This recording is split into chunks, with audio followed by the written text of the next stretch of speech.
The purpose of this residency between OCAD University and the University of the Bahamas and our community partner project ICE, which is called the Incubator for Collaborative Expression, was to explore this idea of decolonizing art from the perspective of Turtle Island and the perspectives of the islands of the Bahamas. So for the past 3 years, my co-researcher and I, Nadia McLaren, have been writing grants in order to support the idea that the Caribbean, in particular the Bahamas and Canada, have a lot in common in our lived experiences due to the fact that both locations were colonized by the British Empire. The intention of this research was to explore how this impacted people in both locations through art.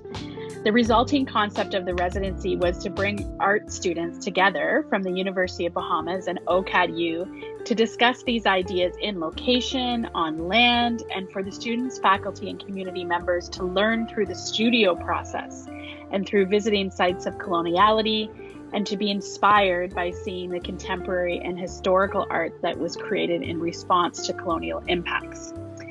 To complete this circle of knowledge and sharing, we will host the Bahamian community members in Toronto to view the art of Indigenous practitioners and those from the African diaspora, and to hear stories and visit sacred sites here. The Nassau iteration of the project was funded by 3 different bodies via the federal government: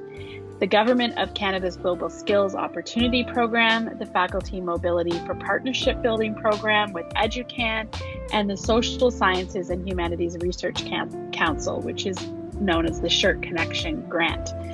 This supportive funding is a reflection of the impactful federal government initiatives to amplify decolonizing research as they encourage Canadian universities to do vertical partnerships between Canada and the Caribbean and Latin America.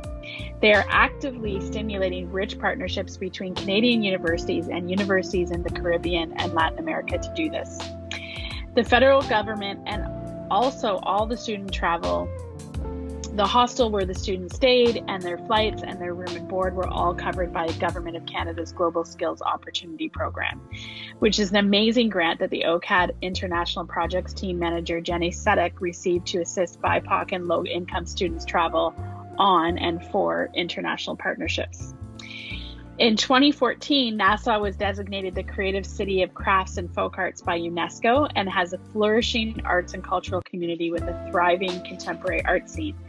Each morning at 10 o'clock, the students would go visit either an arts institution, a community arts organization, or they would visit a historic site of coloniality. At each location, a local artist, scholar, or researcher would meet them to do in-depth tours of the locations. In the afternoon, they would return to the studio at Project ICE to make together, and often we would also have a powerful artistic activation and engagement to stimulate their making in the afternoon. We brought the OCAD-U elder, Liz Uzwamik, with us, and she led these unbelievable conversation circles and did sacred ceremonies with the students on sites that we visited. These Indigenous-led circles really brought them together as a group, as a community. The OCAD-U students and the University of Bahamas students connected phenomenally on a creative level and an intellectual level. They became fast friends, and they were doing a variety of activities even outside the residency programming because they really connected along those conversations of commonalities around colonization through both of their locations.